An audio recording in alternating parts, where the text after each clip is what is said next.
So before I get started, I make sure to reiterate lab safety and food safety. So we have to make sure to have a clean and prepared workspace, have all of our ingredients washed and clean. We want to make sure when they're coming out of the ground, we clear the dirt out, or if they've come from the store, make sure to wash them as well as your equipment. Measure the ingredients for today, which we'll go through and we can kind of generalize that. Have your proper protection on. I've got my lab coat on today, but if you need a towel or any paper towels, be sure to have that on hand, and then make sure that our little ones have our lab notebook and pen. So, what is food science? I think sometimes we get that question and don't know how to share it with others. But food science is the study of science as it relates to food. We as food scientists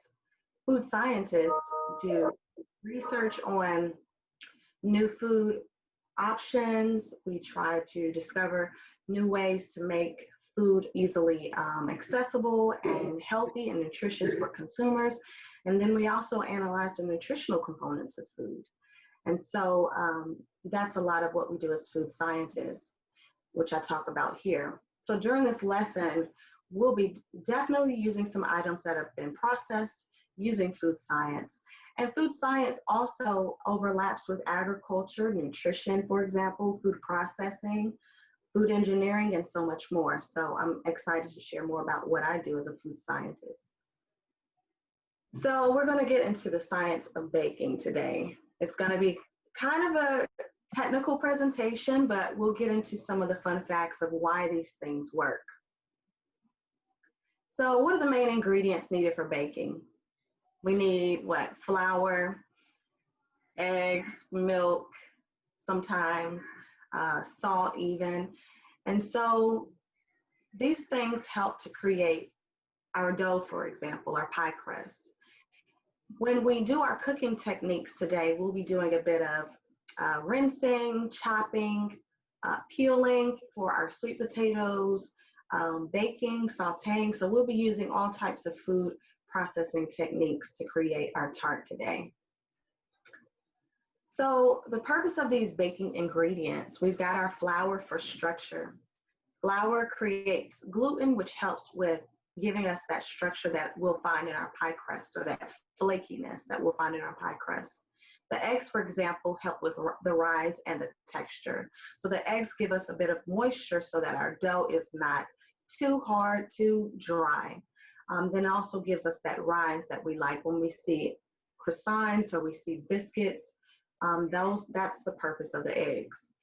Fat, for example, gives us our flavor and our texture. So our fat comes in the form of butter, or even shortening, for example, or a little bit of oil. That will help with our flavor and texture and give us a nice mouthfeel.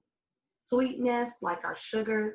Our sugar will be found in a few things in our sweet tart, sweet Pop-Tart today, and we'll get into that, as well as our liquid, salt, and our agents. So I'm going to break them down just a bit more for you guys. So once again, our flour has gluten. It comes from wheat and other flour sources. It forms a web that traps the air and sets. So that's why we get those layers in puff pastry. The gluten forms there. And then our eggs, for example, once again, they act as an emulsifier for a smooth and even texture for the finished product, so that it's not too hard or too dry, like we can find in Popeye's biscuits sometimes.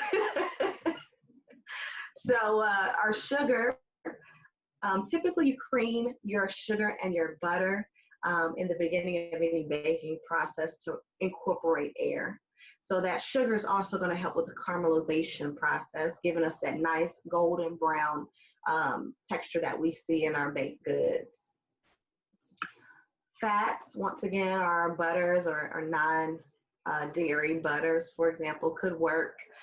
They contribute to that fluffiness in those cakes and give us that tenderness in our, baked goods as well. So the fat we'll be using today is in our pie crust, which is pre-made. Pie crust is quite a process, but it's one of the easier doughs to make, in my opinion, along with biscuits.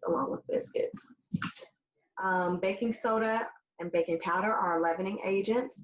So they're going to form carbon dioxide or CO2, and it's held within those fat pockets that help the baked good to rise.